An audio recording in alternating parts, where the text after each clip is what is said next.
Olá pessoal, a paz do Senhor, amém? Como estão todos vocês? Estamos aqui para mais um vídeo, falando dos princípios básicos para uma vida sólida em Deus. Eu quero pedir a você que entre aí, que curta lá a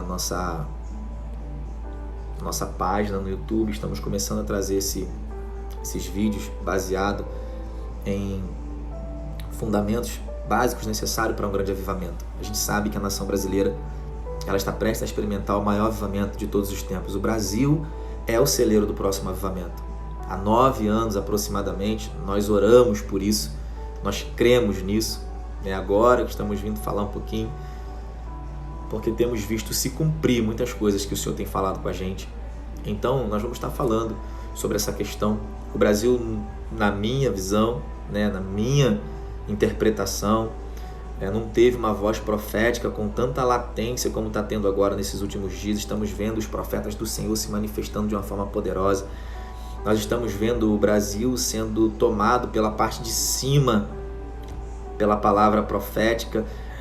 Prova essa é a nossa primeira-dama, a esposa do nosso presidente, abrir a Casa Real do Brasil, da autoridade brasileira, que é Brasília. Brasília está ouvindo a palavra profética do Senhor através da primeira-dama, e nós entendemos que isso é um decreto profético, onde o Senhor está tomando a autoridade máxima da nação, para podermos reconhecer que a nação será feliz, porque o Senhor será o Senhor dela.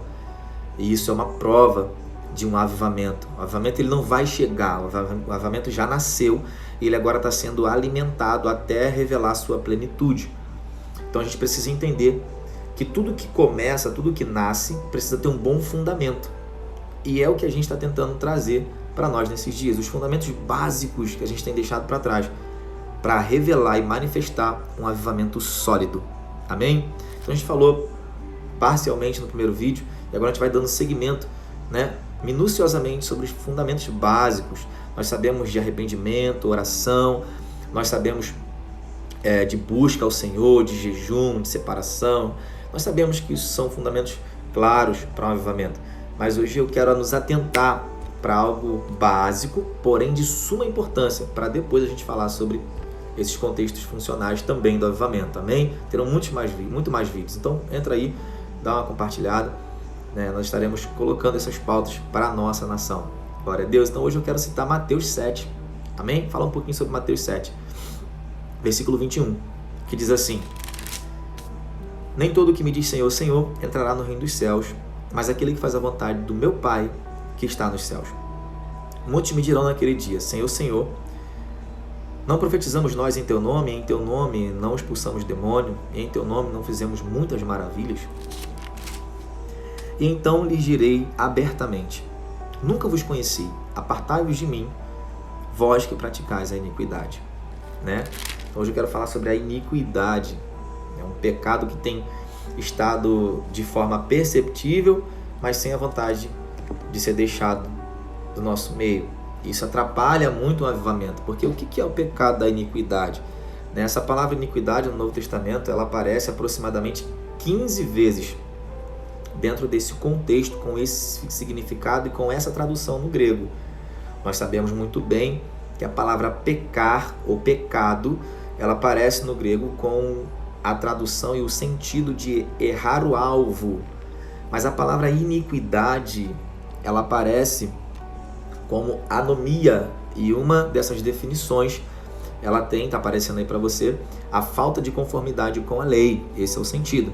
Então, Mateus 7, 21, o contexto traz essa palavra, anomia, que significa a falta de conformidade com a lei. E o que é a falta de conformidade com a lei aqui nesse contexto?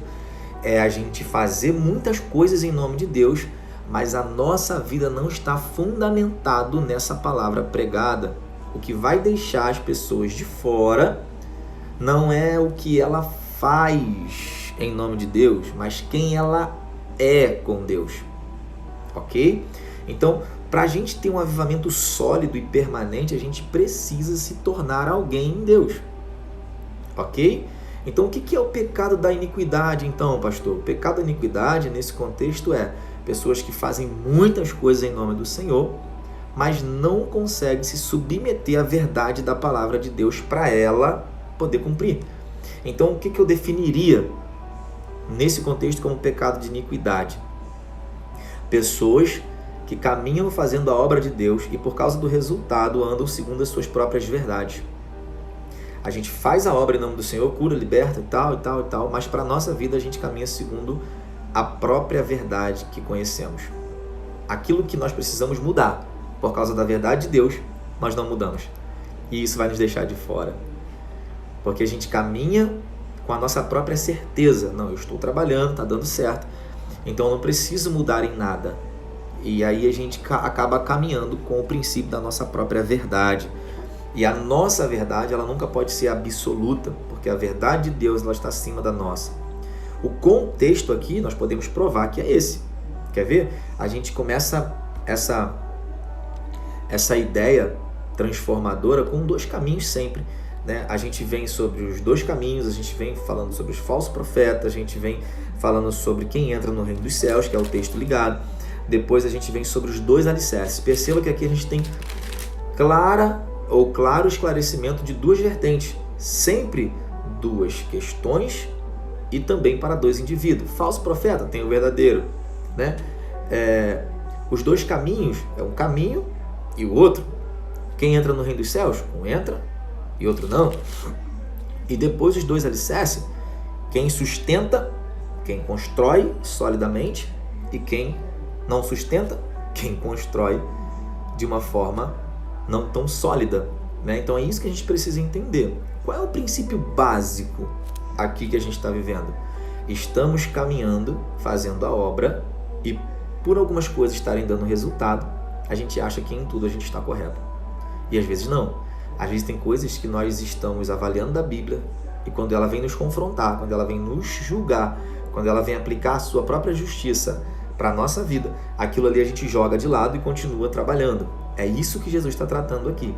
Tanto que o texto seguinte, a gente entende isso perfeitamente, né? Os dois alicerces, todo aquele, pois, que escuta estas minhas palavras e as pratica, assemelhá-lo-ei ao homem prudente. Você não põe a palavra em prática, isso é comportamento, para salvar o outro no contexto de pregação, o texto anterior. A palavra ação aqui externa do texto anterior está falando da obra que você faz. A palavra prática aqui está falando da sua própria construção. Aquilo que você constrói dentro de você inicialmente, depois ela também pode ser aplicada no contexto externo, mas a princípio é o fundamento que você carrega, isso vai te manter de pé. Se você pegar a palavra e praticar na sua vida, isso vai te manter de pé. Agora, se você ouvir a palavra e não praticar, você até vai fazer boas obras. Mas quando vier para você a guerra, quando vier para você a água, quando ela bater na sua estrutura, ela vai te derrubar. Por quê? Porque você foi bom para pregar e salvar os outros, mas você não foi bom para praticar a plenitude do princípio de Deus na sua vida. Aquilo que você vivia, que achava correto, você praticava. Aquilo que você via e ouvia, mas achava incorreto da palavra, você não praticava. E esse é o pecado da iniquidade. O pecado da iniquidade é quando a gente passa a começar a errar o alvo e continua nele por causa da nossa convicção. Avivamento. Ele tira toda a convicção do homem. Ele coloca o homem em plena convicção de Deus. Quando Deus dá uma ordem a Joel, ele fala para Joel, traz o povo para um ambiente de arrependimento. Ali está tipificando todo o comportamento da igreja. Tem todas as pessoas ali, sacerdote, levita, membro, ovelha, criança, adolescente, tem todos os ministérios ali em Joel. Ele está dizendo, traga todos os ministérios e ponha eles no lugar de arrependimento. Quando a gente vai passando e chegamos a Atos dos Apóstolos, nós vemos que havia festa de Pentecoste, que não era uma festa que era condenada por Deus aos judeus, mas os discípulos do Senhor, aproximadamente 120 pessoas, né? Há quem diga outras quantidades, mas nós percebemos que uma quantidade específica de pessoas, elas ficaram em um lugar orando ao Senhor e não abandonaram aquele ambiente para viver os tempos da festa, que era a liberdade do povo, que não tinha nenhum problema, mas por causa de um decreto, por causa de uma palavra, por causa de uma ordenança de Jesus, para que ficassem lá, para que não começassem a fazer algo sem antes receberem a plenitude do Espírito para um propósito, eles não se importaram em deixar aquela festa que não era pecado para alcançar a plenitude do que Jesus já havia ordenado para eles. Então a gente entende que viver em pecado de iniquidade é a gente viver manifestando em alguns momentos a obra do Senhor, mas anulando a plenitude do ensinamento de Deus para a nossa vida.